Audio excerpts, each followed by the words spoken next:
Hey everybody, I'm Sam. I'm a student of the Bible. I'm a pastor. I've been pastor for 22 years. You can read what I write on my blog, samburke.org, if you want to do that. My training involves biblical studies, theology, and biblical languages.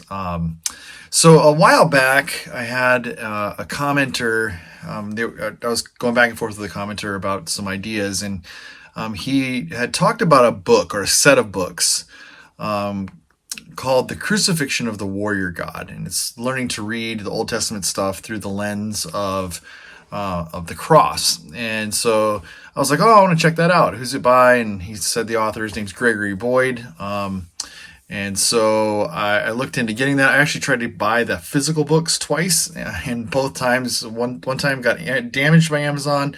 Second time got sent back with no reason. So I was like, whatever, I'm going to go find the digital copy of it. So here's the deal. I'm probably like 200 pages into it. It is the 2 volumes, 1,492 pages. And so it is a commitment to read these 2 books. But I have noticed something in it. And the more I looked into Greg Boyd, I didn't really know who he was or kind of what he was about. The more I looked into who he is and what he's proposing here, some of the things in the book I kind of agreed with. I really thought his take on when he talked about the beginning, he wanted to have a whole different direction of how he is thinking about Old Testament, the violence passages, God's, divine violence, all that kind of stuff. But wanting to stick to a traditional version of inerrancy. I thought that was really a fascinating take. But the more you dig into Greg Boyd's theology, the more you start to understand that he's an open theist. I don't think he's hiding that. I think it's right out in the open. But the more it began to make sense of why he's doing what he's doing in the book, and I just wanted to kind of give my take on open theism, what I see it is, and why I think that it could be kind of problematic for the way I view Scripture, the way I view who God is, that kind of stuff, and for just as we think about theology. Different people to have different takes on this kind of stuff. But I want to talk about the difference between open theism, the way I see it, the difference between open theism and classic theism. Okay. So open theism it's kind of a branch of free will theism. And so, you've got all these different kinds of ways of looking at how God views things, who God is, that kind of stuff. And so on one hand, you have the determinists who are, God has planned out every little detail of everything. And these were like your Calvinists, that kind of stuff. And they go on one side. And then you have your free will on the other side, that God created free will. And so therefore it's our choice and that kind of stuff. And then you have open theists, which is like taking free will to a major extent the other way. And so this is the way open theism is kind of defined. It states that since God and humans are free, and we have wills that are free, God's knowledge is dynamic, meaning it's not fixed. Meaning like it's not like God can know everything about the future. It's dynamic. It moves. It changes based upon what happens in the future, and that God's providence is flexible, meaning that God can change over the course of decisions that are being made, change his mind about people, about things, about all this kind of stuff, that God is limited in what he can actually know and do about the future. And that's a really, in my opinion, that's not quite what the scriptures show about who God is. And it is an interesting take, but it banks on the fact that we have to have free will, and that God is a free will being, and he creates free will beings. And so therefore he can't know these things, or chooses not to know these things, kind of a thing. So the way I kind of think about it is, I don't know if you're into like the Marvel shows or whatever, but there's that show on Disney Plus, Loki. And you have like the timeline, the TVA timeline thing.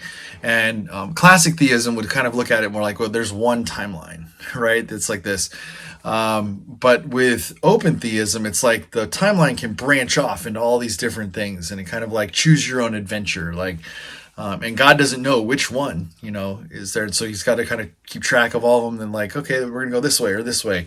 And that's the way, it's a really simplistic and probably not a great way to explain it, but that's how it kind of I start to think about like God's providence is flexible, meaning there's all these different possibilities that could happen, that God has not determined the end according to open theism, nor does he know the end. His knowledge is dynamic is one way to put it. I think it's more like the open theist would probably say that God chooses to not know because he wants to maintain freedom amongst the human beings that he's created for their choice. Now, I'm not someone who would say that I'm not a determinist. And so I would say, yes, human beings were created with a free will and they're created with the ability to choose. I think that's what we see through Scripture. But I'm not sure I would take it to that far of an extent of open theism. And so I'm really fascinated to continue to read this book to see how he's going to line all this stuff up. And I'd also probably take a very different position on inspiration and inerrancy and all that kind of stuff that Greg Boyd does too. But I don't think personally that open theism is how I would want to explain who God is, because I think if that's really what it's all about, then that really is limiting who God really can be and who he really is based upon something that I don't like, or based upon like, I think there's better explanations for what's going on in the Old Testament, especially in the Hebrew Scriptures with divine violence and that kind of stuff. There's better explanations that we can have for that, better theological explanations, and there's a better way, I think, forward than trying to say, well, God doesn't know. And God just let stuff happen. He's like, well, I didn't know it was going to happen, so I guess this is what happened, kind of a deal. Because that really limits a lot of what you think about when you read prophetic things and you read this other stuff. And so, anyway, that's kind of it's been my little interaction with this series of books. Like I said, I'm only a few chapters in. It's 1,000-something pages, so we'll see if my mind changes by the end of it. I may agree with the premise, but disagree with his theology. But yeah, so that's kind of my little short spiel on open theism. I would not consider myself an open theist. I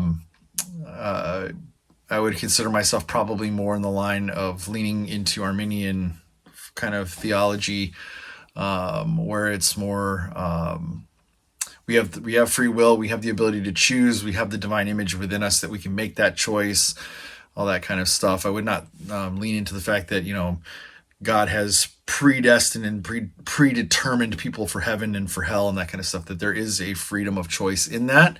God knows all of those things. He has divine knowledge, and his knowledge is not limited, but that he knows that because he's outside of time.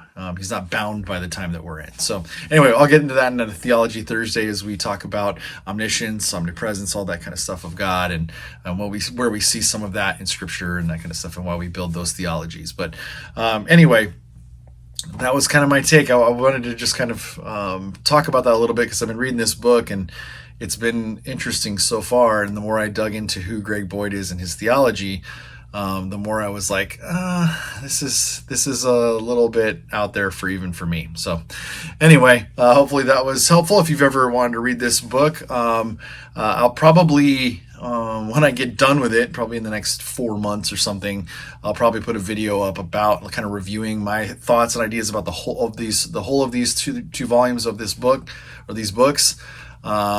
But it might take a little while, so just heads up. I just thought I would come out here and talk about this. All right, have a great day. Thanks for hanging out with me, and I'll see you in the next video.